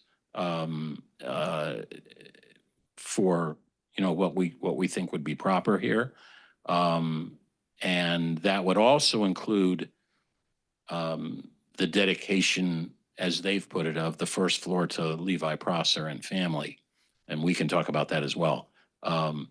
But I believe they are waiting on us to make recommendations for these things. So I think, we should collectively be working on this, the Board of Trustees, Library Building Committee, and come up with what we think would be appropriate for these things. That's why I wanted to have a discussion tonight covering all that. Okay, in line with that, there's still a couple of questions here, or one question and a comment. I look back at the council's records, and although Councilman McCleary, when he first was making his recommendation, did mention the funding for this, when I looked at the motion that set this on its path, I did not see the funding. So that's something that I think would need clarification. Also, in terms of signs, for example, the one that Jeff just showed us, the lit sign in the building that says BPL, Bloomfield Public Library. BPL refers to the entire library system, not just this building. So with or without a name change to this building, it includes, as Elizabeth stated, this location, McMahon Wintonberry, any satellite locations, and a very robust online location. So BPL is the overarching system name for our library. Each physical location would, of course, have its own name and signage and whatever, but it particularly in terms of recognition throughout the community and in terms of, excuse me, in terms of our public relations efforts on all social media, in print and everywhere else, it's important for everyone in the community to keep in mind that all of this library system is part of one larger whole, all of which extends the best service to everyone in this community. And we constantly stress that for good reasons. So maybe we can all kind of keep that in mind. Yeah, I think that's the guiding principle here in how we do the signs. Keep in mind that hierarchy that, Elizabeth is talking about, which makes a lot of sense, I think. Thank you. So it seems to me that originally, when this was laid out, that the parking signage there had that umbrella, and then the specific Prosser naming happened on the plaza wall. Is that correct? Yes. Okay. So we're looking at maybe just the plaza wall signage changing. Well, this is our opportunity to get it right all around. So, I think let's give Elizabeth, Board of Trustees, a chance to delve in it a little deeper. Maybe, I don't know that you want the BPL logo at the desk alone. Maybe there's something else you want to see there. Regarding the Bloomfield Public Library parking, I don't think it should say parking, or maybe we change it a lot or a little, move it, whatever. But I don't think we want to encourage that as the parking location. We know it's special parking, it's handicap parking, it's limited parking. The Riley lot is the main parking lot. So I don't want to confuse people and, have them drive up and immediately drive under the building and not find a space or whatever. I think somehow we have to have a sign at the Riley lot, to identify that as the main place to park. So I think we need to do something there. So knowing all that, I think we want to, like I said, get it right. Get Bloomfield Public Library where it should be. Get Suggs Library where it should be. Get Joseph M. Suggs Jr. where it should be. And I'll open it wide up too to the whole discussion about the first floor being dedicated to Levi Prosser and family. Personally, I want to suggest that we make that more specific and more meaningful than a first floor dedication. I don't even know what that means. And I would be in favor of really trying to focus that on something very specific. And the idea I had was our main room, our main two-story space when you walk in, to dedicate that as perhaps the Prosser reading room, or whatever we want to call it. I think that would be significant, understandable. It's going to be the nicest space in town. And, that might be a better, more dedicated kind of expression than just saying the first floor, in conjunction with some kind of storyboard, that talks about the Prossers. The storyboard could also incorporate Joseph M. Suggs in there, combine and give a good overview of everything about this library. When I say storyboard, I'm envisioning something quite large, 2-3 feet wide, 5 feet high, in some kind of permanent plaque in a very easily seen location, so we can find a wall for that, maybe even near the cafe where people can sit and read it and understand it. That's near the front of the building. Just thoughts. Those are thoughts. So I think we need to develop this pretty quickly, continue the discussion at our next meeting. I think my feeling is town council would not have a problem amending their motion to something very specific on the first floor or whatever we suggest. I think of Boston Public Library, where every room really has a different name and dedicated to either artists or donors or, I don't know if you're familiar with Bates Hall at Boston Public Library, but yeah, it comes to mind when I see our beautiful two-story space here. But I think something like that could be very appropriate. More discussion, Mr. Berman. Thank you, Chair. I've been thinking about this also, and I like Mark's idea of the area being a Prosser reading room. But I'm also thinking in terms of the parking issue. And what I think, my suggestion is that the parking at Riley just be library parking, period. I think it's plain, it's simple, it spells it out. Now, how are we going to deal with the limited parking, which is basically some handicap spaces and parking for families with children under the building? I'm still thinking about that and thinking that through, and I think we need to further think that through. I don't think we want to say library parking on the building at either end there. I think we want to, if we're going to put any sign there, it needs to somehow identify what that limited parking is for. So I think we need to think that through further too. And that's why I'm glad we're not making any decisions tonight. We just need to think about this and come up with some kind of strategy. It's going to solve the problem and the issue is going to be resolved. Thank you. Well, I do know that underneath the building there in that parking area is the majority of the handicap accessible spots. So maybe it's something as simple as putting HC or handicap accessibility parking. I don't know, just throwing that out there. Yeah. We'll have to put together some specific suggestions for us to really, weigh. Lois. Thank you.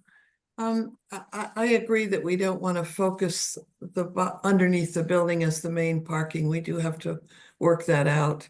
Maybe accessible or family parking, somehow that can be organized. I am interested, Elizabeth, are you thinking that the McMahon Wintonberry Library name should be changed because it's now 3 words as opposed to 2? Is that? No, okay. No.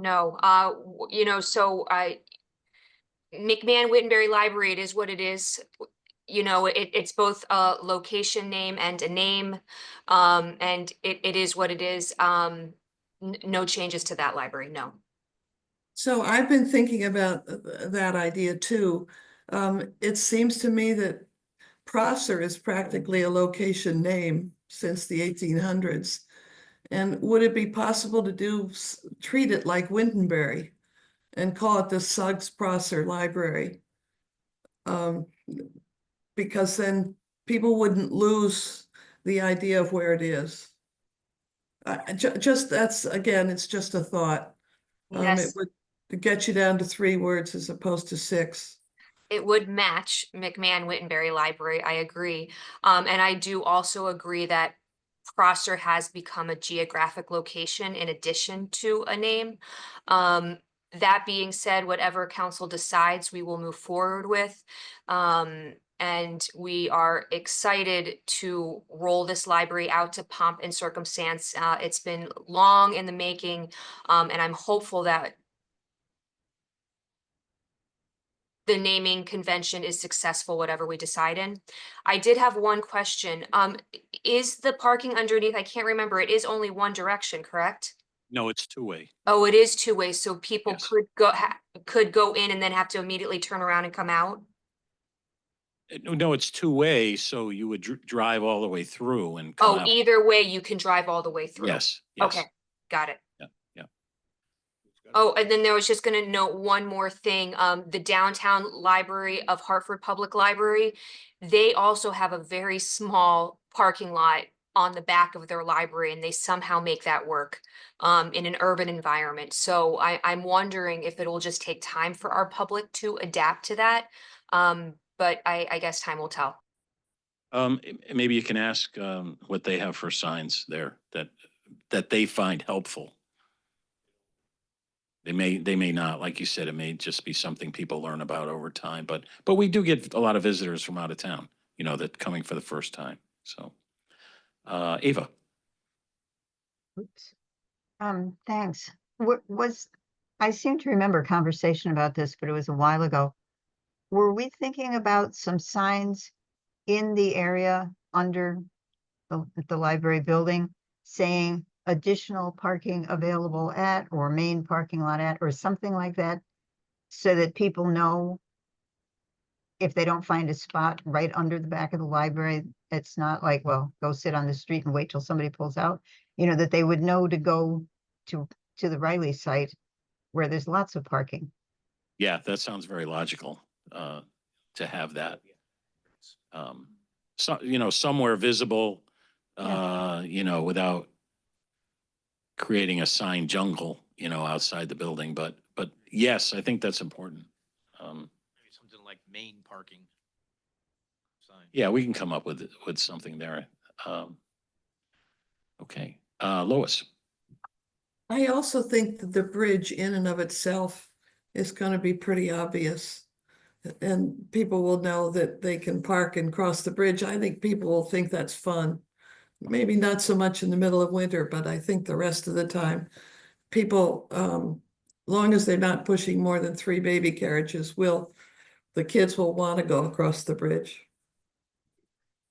Yeah, it will help. My thinking is something at the street though, at the Riley lot is necessary.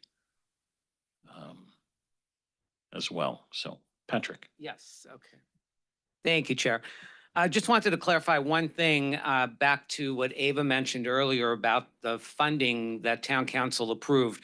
My understanding is that 20,000 was approved by the council out of the town council contingency to be used towards the Prosser name, and using that money to do something to make somewhere on the first floor part of Prosser. Yeah, So- I heard the same thing. I don't it's easy enough for me to get confirmation of that. Yeah, now I know, Ava, you mentioned it wasn't in the particular motion that you saw, so I think we'd have to go back to India and find out. I think that's a really good idea, because when I went and looked at the actual motion that the council passed, not Mhm. Counselor McClary's original, suggestion where he was making the motion to consider it. When I looked at the actual enabling motion, I did not see the funding, and I really don't want to plan things unless we're quite sure that we have the money. Yeah, no, Sure. I agree. I haven't Exactly. seen it either. Yeah, it was not in that motion, Mhm. but I'm not sure how it was handled. So easy enough to find out. Okay, so then my comment about the name change. So I sort of still like the idea of calling it the Zuggs Library as the main part in the front, as maybe being one of the options. And I don't know, maybe there could be another option to. So yeah, that's it, Jeff. Where you have Prosser Library, it would be Zuggs Library. Maybe the plaza, on the plaza, a placard or something like that could be posted, attached, adhered to the plaza wall somewhere that explains more detail about the name, you know, Joseph P. Zuggs Jr. So it's not on the signage, but it's on a placard that could be on the plaza where people would see it as they enter the library. So that's just a thought. And my other thought, which I did mention once before, is the old original sign that said Prosser Library that used to sit out on this in front of the tree, which is the conventions of the signs that we use throughout the town. Could that sign be used to identify the Riley parking lot as the parking for the library? So that sign could be placed somewhere in between, you know, the bridge and the library so that it's visible from the street. It's a pretty big sign. So that sign, instead of saying, you know, Prosser Library, would now be changed to whatever we call the parking, library parking, Zuggs parking, whatever we decide to call it. So that sign could still be used. It's the same conventional sign that's used throughout the town for all of our public spaces. And, you know, just like Glenn reused the sign at McMahon Wintonberry, we could reuse the Prosser sign, you know, some to identify parking somewhere. And I don't know, for the underground parking, I'm not sure what we do there, but maybe we just have a sign that says handicap parking only. I mean, do we really want, you know, people parking in there who, you know, could access from the bridge or from the parking lot? Maybe those spaces should be exclusively for handicapped, and the sign should just be handicap parking only. Good suggestions. So all suggestions. And Jeff, I'll go back to you. Maybe you could look at some of those options from, you know, Elizabeth and her team, and, you know, maybe just put a couple of them together, because I think at some point that's what's going to have to go back to the council to make sure they're in agreement with everything. Yeah, if it's okay with Mark, I mean, if somebody could be the point person, just give me some names and I can experiment with them. And then that sign that, Yeah, I want to suggest we form a subcommittee. Because I think there's a lot of things to bat around here and then come back to all of us with. Elizabeth, would you be willing to head that? Yes. And then anybody who's interested can be part of it. oh, I like Lois's comment on the accessible or family parking. It seems to be, you know, pretty spot on, and not say necessarily handicap, but say accessible or family parking. I think that's just a nicer, more sophisticated way of saying what we want them to use it for. But anyway, yeah, go ahead. Yeah, and we've been successful with other subcommittees, you know, going through complicated issues and coming back and reaching easy consensus that way. So Elizabeth, if you just send out a memo to, you know, everybody, or even via Joe, and anybody who's interested can join you, and I think we've come a long way on all the issues. I think most of it's laid out. And I think you get into the specifics, and work with Jeff as well, so. Yeah, we because the have- more I think, the more I think about it quickly, it's like even the sound of words, right? Given it's a library, it's like, is it Suggs Prosser Library? Is it Prosser Suggs Library? You know, there's a cadence to how it feels, right? So anyway, just thinking. Okay, Chris has his hands up. Chris? Yeah, just so before you call for the subcommittee, which I think does seem like a good idea, because I was about to ask Jeff, you know, as we got into this, I'm like, this reminds me of when we were doing a lot of the design work with you guys, right? We go back and forth and back and forth, and I started to think, so would the subcommittee then just communicate with Jeff ideas to try so he can kind of have something to go off of? Is that the idea in the library? We can work internally, give it to Elizabeth for the subcommittee? Is that? Yeah, I think that makes sense. Yep. Yeah, and then I just wanted to add, because I do like the idea of the handicap or the accessible and family parking. And going back to Bob's idea of just, you know, library parking, I think if you have a really good visible sign at Riley, and because a lot of people are coming from the Tungus, you know, from the Park Avenue side, right? Or the Tungus side. They're coming from that side of the building. If that's really visible, they might not go dipping for that garage, right? Because the garage won't be quite as visible. And that would be the hope, is that it grabs their eye right away, library parking, and they head there. So that's just maybe one way to just steer people away from that garage. Right, right. Okay. Mr. Berman? Thank you, Chair. I want to point out something else entirely separate from that, and that is when anybody who's parking under the building, whether they exit on Tungus Avenue or on Mountain Avenue, I think we need to identify right turn only. Unless the Tungus Avenue exit, the light that's there for Wittenberry and Tungus now becomes a four-way light rather than the three-way light it currently is.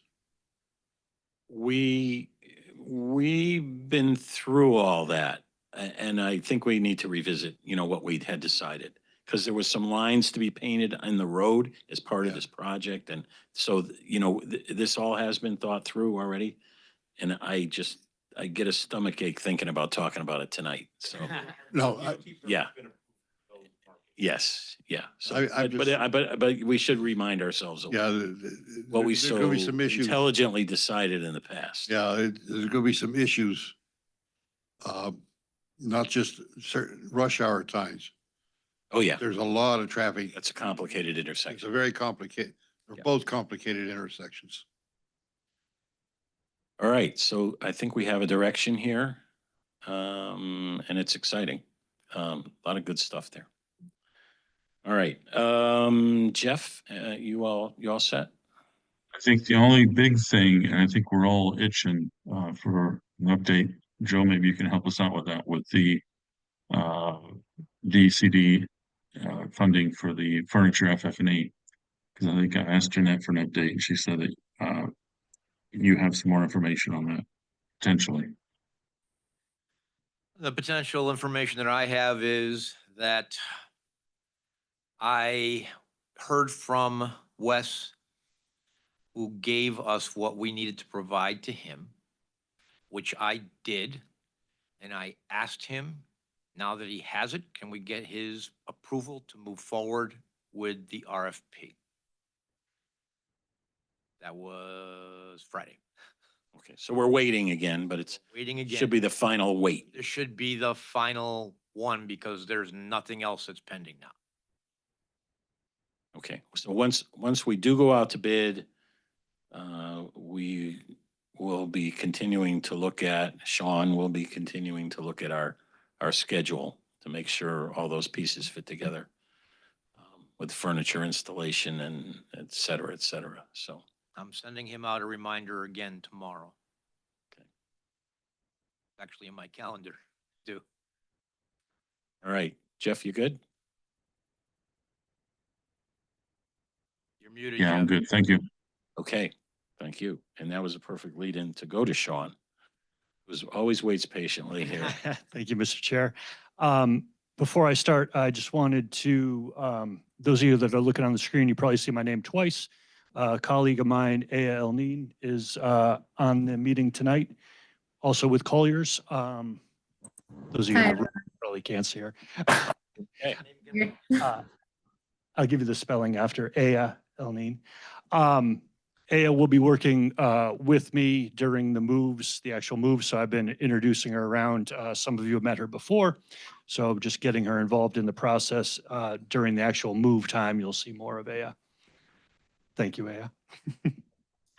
Aya. So tonight, my report, as usual, Tri-State Materials continues their testing. One thing on Tri-State, a few meetings back, we had extended their PO. And during that process, we had tabled 3 invoices. So I bring those invoices back up for actual formal approval tonight. Mr. Chair, do we want to do those now or all at the end? Well, we're gonna go right into that at the conclusion of your report. Okay. So, So there'll be 3 from Tri-State tonight. I do have 11 more coming from Tri-State next meeting. They sent them all to me this Sunday, so I'll be going through those and verifying all that. A has actually been helping me with that. All the reports continue to be forwarded to Michael Horton, who's a special inspector, and then those also go to the town building officials.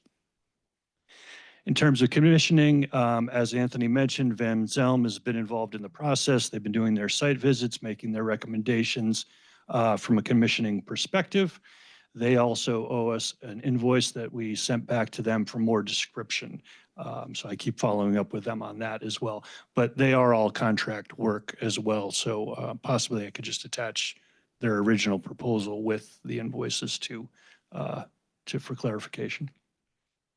In terms of move management, I did include a draft of the schedule in the package. We don't necessarily need to go over that line by line tonight, but there are still some moving parts based on, like we were just talking about, once that furniture bid goes out to bid and a vendor is selected, we can get more information on the specific items that are coming, start to pinpoint the availability of, say, desks versus shelves as those items start to come in. And that is the extent of my report this evening. okay. Questions for Sean? All right, Sean, thank you. Yes. We can go right to our invoices. Do you want me to bring those up, Joe? Or?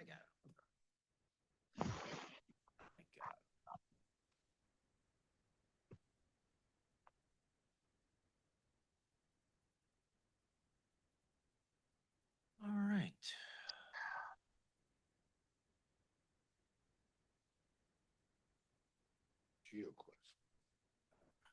Sorry, didn't bring that one up yet, but since it's up, might as well do it.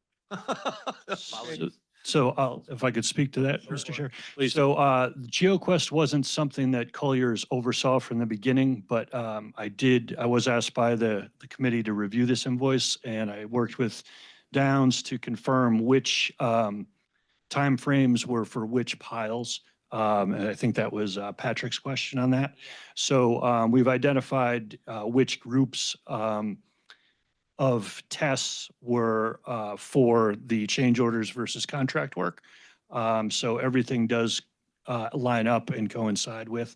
And this was all necessary testing as part of determining where that soil could go to which different facilities. So it was something that needed to be done, part of the process. And in the end, it was what saved you money in terms of finding a source for the material. So moved. All right, moved by Mr. Ike, seconded by Mr. Berman. Questions? All in favor, please say aye. Lois has Aye. Lois had her Oh, I'm sorry, Lois has her hand up. I know nothing about what testing costs, but I was astounded at the prices here. $5,700 for one test, or is that a bunch of tests in one site? What does that mean? It's a bunch of samples right, that go off to the laboratory. So what does the quantity 1 mean? Yeah, a lump sum for those tests out of that sample group. Okay. Thank you. Okay, I jumped the gun there. Any other questions? All in favor, please say aye. Aye. Aye. Any nays? Motion passes. Thank you. Just in general, GeoQuest is our neighbor here in town. If anybody's interested, I'm sure we could have them attend a meeting and talk to us about anything we'd like to hear, about their services and so forth. Yeah, so they're right down the street. So please keep that in mind. These services bid out. I don't recall how we got.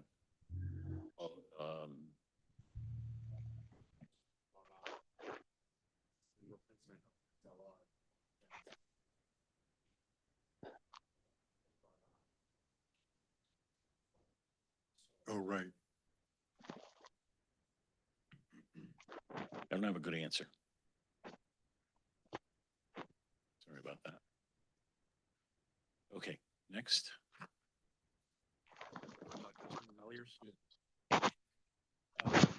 Typically, I don't speak to. All right, I got it. Yeah, no, this is our normal monthly bill from Colliers. Normal monthly bill from Colliers for $9,836. So moved. Moved by Mr. Ike, seconded by Mr. Berman. Questions? All in favor, please say aye. Aye. Aye. Nay, any nays? Motion passes. Thank you. Next.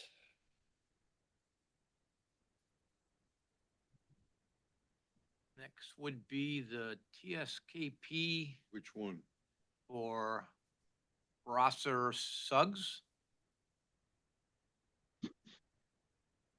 I move approval invoice number 200802-34 in the amount of $35,635.05. Second. Moved by Mr. Berman, seconded by Mr. Ike. Questions? Mark, I found two under Colliers, which they have specific numbers on them. They're duplicates of the TSKB bills. I think that So was just a mistake in the naming convention. The ones, No, there were two separate ones for the TSKP under them. That one was not reviewed and the other one was marked reviewed by Colliers. The first one was the raw one. The second one was the one that was reviewed and approved. That's what they are. Okay, so it's the second one we're dealing with? The one number's that's the marked same. I reviewed. just want to be Numbers- sure we only do it once. Yep, the numbers are the same. Just one says reviewed on it and that's the one we're going off of. Thank you. Other questions? All in favor, please say aye. Aye. Aye. Any nays? Motion passes. And then also for TSKP for McMahon for 742150. So moved. Second. Moved by Mr. Ike, seconded by Mr. Berman. Thank you. Questions? All in favor, please say aye. Aye. Aye. Aye. Any nays? Motion passes. And that leaves us with Tri-State, right? Okay, now we have the tri-state ones.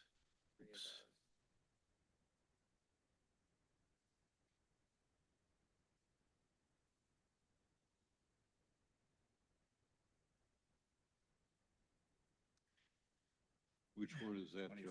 2442. We have for Tri-State Material Testing Lab, which goes from July 22nd to the 28th, with the additional information on what the reports were for.